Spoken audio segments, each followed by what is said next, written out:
2 weeks with you. And I began to pray about a month ago, Lord, what is it that I'm to say? What am I to do in these last 2 weeks? But in the midst of my prayer, my phone dinged, and I got a calendar alert, and it said it's time to be thankful again. And I said, it seemed like it was just yesterday we were thankful and full of gratitude, but here it is again. And so I thought we would revisit a story that we looked at some time ago, but from a different angle. Join me in prayer. Lord, today we are thankful. We thank you for your sacrifice. We thank you for your Spirit that's here today. We thank you for each other. Thank you, Jesus. Join with me in looking at Luke chapter 12, Luke chapter 17, verse 12. Luke chapter 17, verse 12, the word says, as he was going into a village, 10 men who had leprosy met him. They stood at a distance and called out in a loud voice, Jesus, Master, have pity on us. When he saw them, he said, go, show yourselves to the priest. And as they went, they were cleansed. One of them, when he saw that he was healed, came back, praising God in a loud voice. He threw himself at Jesus' feet and thanked him, and he was a Samaritan. Jesus asked, were not all 10 cleansed? Where are the other 9?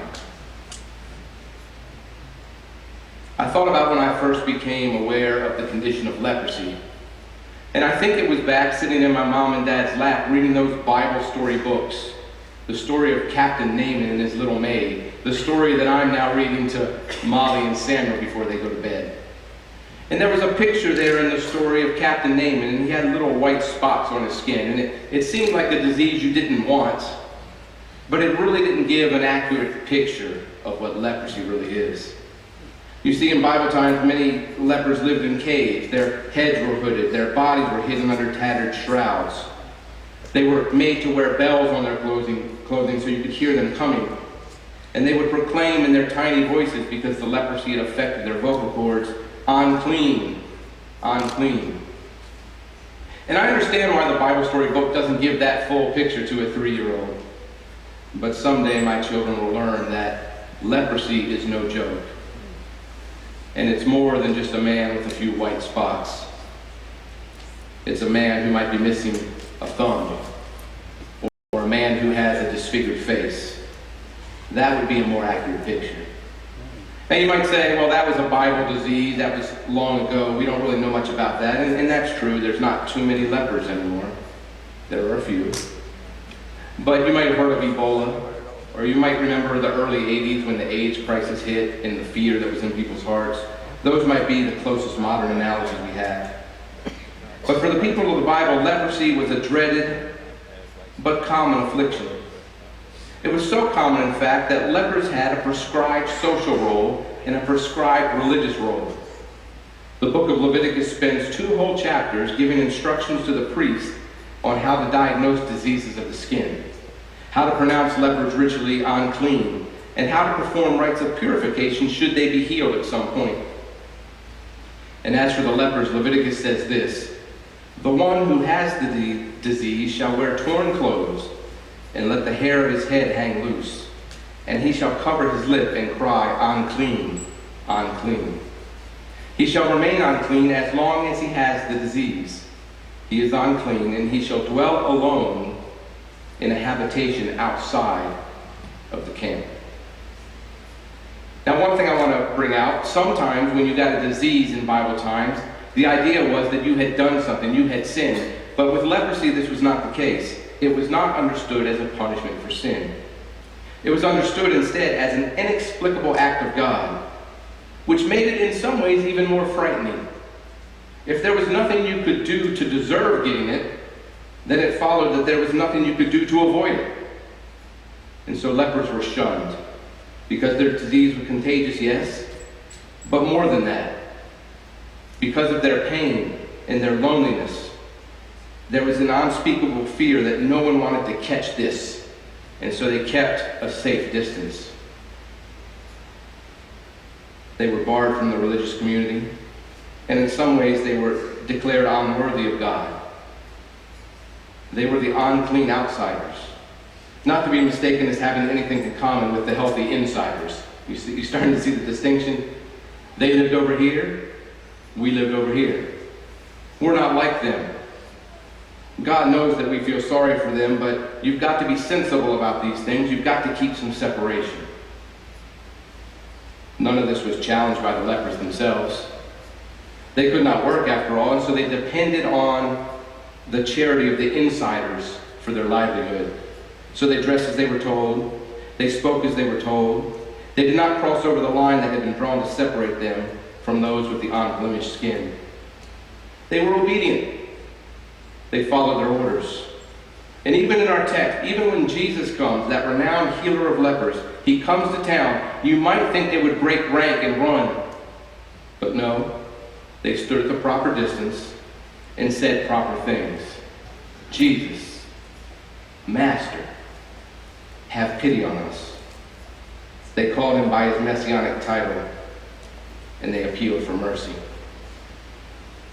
So he looked at them, and he saw what anyone could see. He could see that they were eaten up with leprosy, and that they needed all the mercy they could get. And so he responds, and it's a little bit of a surprising response. He didn't touch them. There was no mud, no spit, as in some of the other healings. No talk and testing of faith at this time. He just gives them an order. Go and show yourself to the priest. Jesus said this, and that's what they did. The 10 of them, they disappeared as obediently as they appeared in the first place. None of them asked why. But there was only one reason to go see the priest, and that was to receive a diagnosis, a verdict. Are you clean or are you unclean? Are you going to be let back into the inside, or are you still on the outside? Are you going to be a member of the community in good standing, or will you remain a beggar on the outskirts of town? None of them asked why, but as they went to do so, as they went to do as they were told, they began to see that they were cleansed. The scabs faded away, the color returned, the feeling came back in the limbs that they had not felt for years. And then the story has a twist. The word says that 9 went on to do as they were told, to have the priest in Jerusalem certify their cures and restore them to society. But 1 did not do as he was told. 1, when he saw that he was healed, cried out, turned back, and did not rest until he lay on his face in the dirt at Jesus' feet, praising God and giving thanks. He made a bit of a spectacle of himself. You could imagine the disciples' dismay, because they were always trying to be so prim and proper. But then he was recognized as a Samaritan, a believer in the Torah, but a Gentile and foreigner as far as the rest of Israel is concerned. So really, in a sense, he was a double outsider. First by the virtue of his leprosy, and twice by the virtue of his non-Jewish blood. Here he is, a double loser laying at the feet of Jesus and thanking God as if God were somehow present in this man. He was one of the unclean who saw what the clean could not see, and who refused to be separated from what gave him life. The others, having got what they want, do not turn around. But this one, the 10th one, did. When I've preached this sermon before, I focused on the 9. But today it is the 10th who intrigues me. Why was this one so thankful? How did this outsider catch a glimpse of the kingdom that the insiders failed to see? All 10 had been cured of the same disease, but only one seemed to really recognize the scope of what had been done. Perhaps the others felt they deserved it. Perhaps they were just simply doing as they were told. Could it be that the Samaritan loved much because he truly understood what Jesus had done, and he knew how undeserving he was, this double loser? Could it be that love that springs from gratitude is the essence of faith? Hebrews 12:28 says, "Therefore, since we are receiving a kingdom that cannot be shaken, let us be thankful." So many times in life, we are shaken. We are disrupted. We all have experienced leprosy, in a sense, a time in which we felt separated and alone, whether it was in the death of a loved one, the loss of a job, the dissolving of a marriage, someone has inflicted emotional pain upon us. We've all had circumstances in life where we lived outside of the city, and we found ourselves crying, "Jesus, Master, have pity on me." And so today's question hangs there in the air as we watch this man at Jesus' feet. When Jesus extends that mercy to us, as he often does, will we return to him with thankful hearts? There appears to be some, like that 10th leper, who can see beyond their unstable circumstances and can maintain a focus on a kingdom that cannot be shaken. Norman Nevis, a pastor in Oklahoma City, writes of a young woman in his church who was dying of cancer at the age of 26. 26. This young woman could have opted towards cynicism, anger, despair. Instead, she chose a path of gratitude and thanksgiving. In her pastor's words, she chose to live her last days expressing her love to her family and friends and letting them know of her profound gratitude for the ways in which they had touched her life. It was a beautiful thing to behold, he writes. And then he continues, "I want to tell you about her last minutes, her last moments. They were beautiful and deeply affecting. As the time arrived, she used her last energies to say thank you once again to her mother, who had cradled her birth and who had loved her so deeply across her 26 years, and to her sister with whom she had shared so many different kinds of experiences since the earliest years of childhood. In those final moments, her mother cradled her daughter in her arms as she drew her last breath and slipped from this life into the rest of Jesus." Dr. Nieves entitled his article, "A Beautiful Way to Die." And as you read the account, it seems as if it was. If that's the score, if that's how it's going to be. She seemed to be a young woman who understood that there was a kingdom beyond this world, and a kingdom that could not be shaken. The word says the kingdom is not to come, but rather we are receiving right now a kingdom that can't be shaken. We're giving this precious gift. The kingdom is God's gift to us here and now. And I encourage you in your times of leprosy to take hold of it, to hold on to it and never let it get away. It's hard to say what effect the 10th leper's response had on Jesus. I don't know what Jesus expected. If he expected all 10 to turn around, half of them to turn around, or maybe none of them to turn around, and he was just shocked that one had. But here's the leper at Jesus' feet. And Jesus responds. Something happened because all of a sudden, Jesus starts asking questions. Weren't there 10 lepers here just a minute ago? Where are the other 9? Is this foreigner, this Samaritan, is he the only one who knows how to say thank you? He asked these questions to the disciples, to the crowd, to the leper, we don't know, to himself. And then he turns to the 10th leper and he says, "Rise and go your way. Your faith has made you well." More directly from the Greek, the translation would be, "Your faith has saved you." Once you stop and think about it, as you let the text wash over you, it's all kind of odd. Didn't Jesus tell all 10 to go and show themselves to the priest? Didn't 9 do what they were told? Didn't this one, in fact, not do what he was told? And even flaunt his disobedience with a great sloppy show of emotion? And weren't all 10 healed? Then how come this one got special treatment? How come he got told his faith had made him well? Weren't all 10 made well? What's going on here? If we dig a little deeper, we can see a few distinctions. 10 were healed of their skin diseases, but only 1 was saved. 10 were declared clean and restored to society, but only 1 was said to have faith. 10 found physical healing, but we know of only 1 who found wholeness. 10 set out for Jerusalem to claim their free gifts as they were told, but only 1 turned back and gave himself to the giver instead.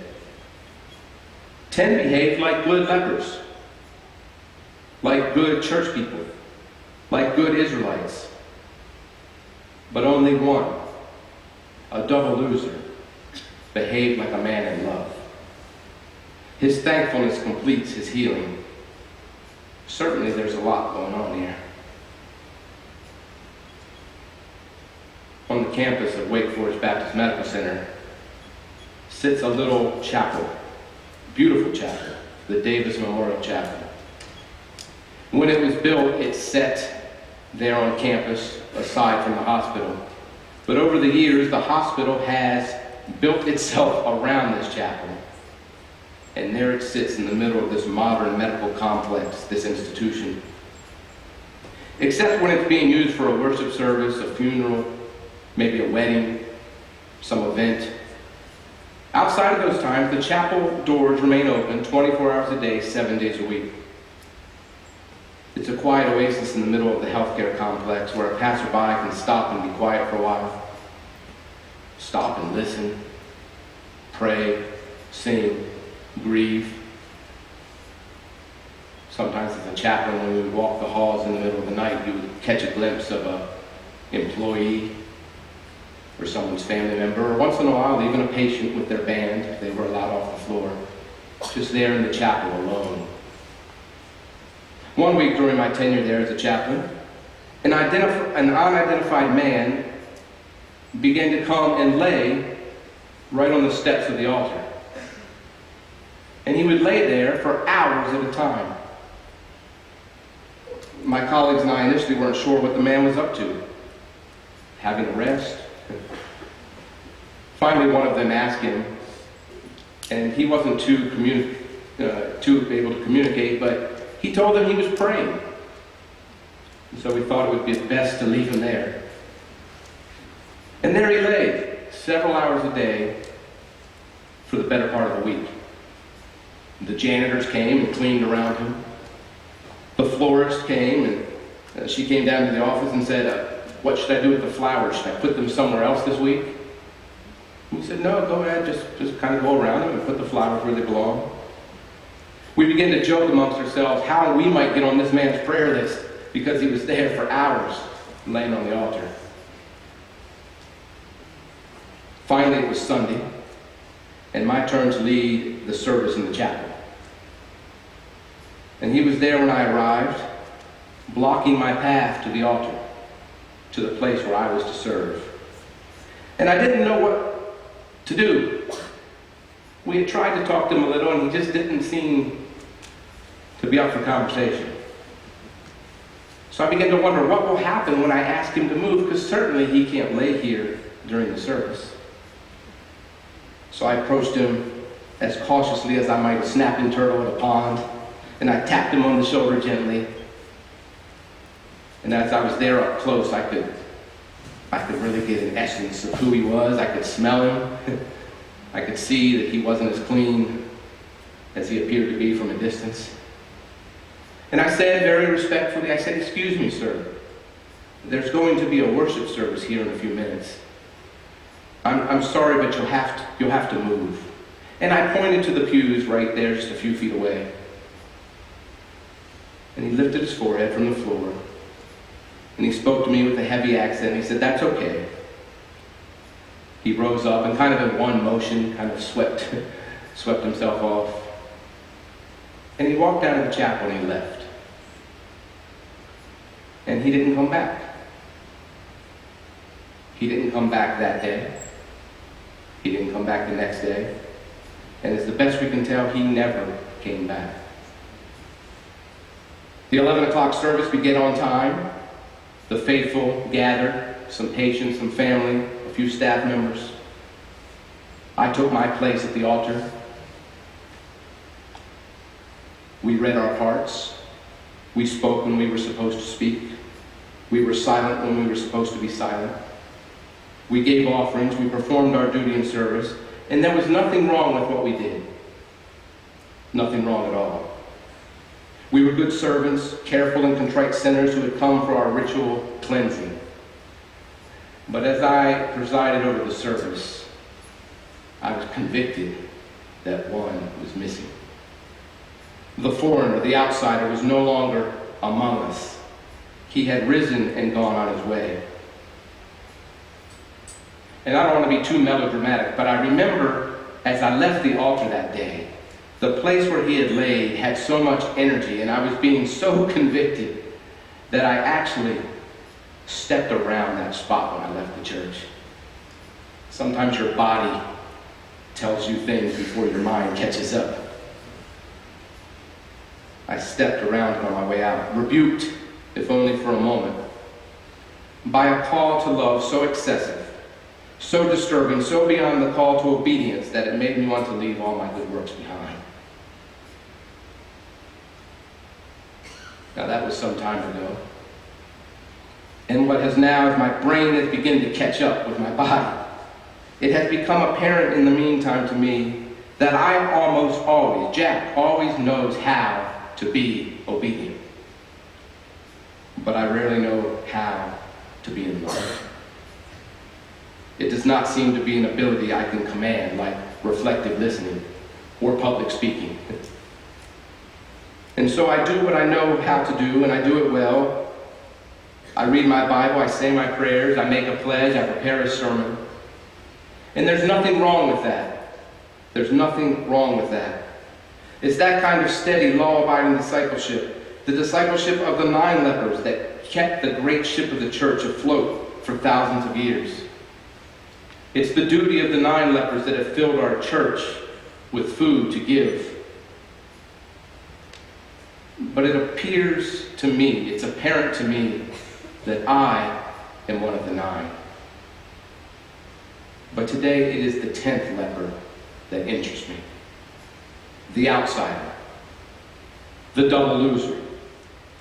This is the one who captures my imagination today. Because I fear his disease. And I fear his passion. It confuses me.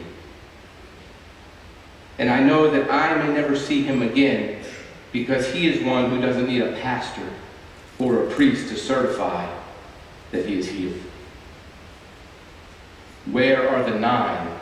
Jesus asked. But I know where they are. Where is the 10th leper? That is what I want to know. Where is the one who followed his heart instead of instructions? Who thankfully accepted his life as a gift and gave it back again? Whose thanksgiving rose up from somewhere so deep inside him that it turned him around, changed his direction, led him to Jesus, and made him well. Where are the 9? Where is the 10th? Where is the disorderly one who failed to go along with the crowd? The impulsive one who fell on his face in the dirt? The fanatical one who loved God so much that obedience was beside the point? Where did that one go? Not that I am likely to go after him. It's safer here with the 9. We know the rules. We know who does what. We are the ones on whom the institution depends. But the missing one, the one who turned his back, or was turned away, or turned against, where did he go? Who is he? Who is he with? And what does that one know that we don't? Where are the 9 this Thanksgiving? We're right here. But where, for the love of a merciful God, is the 10th?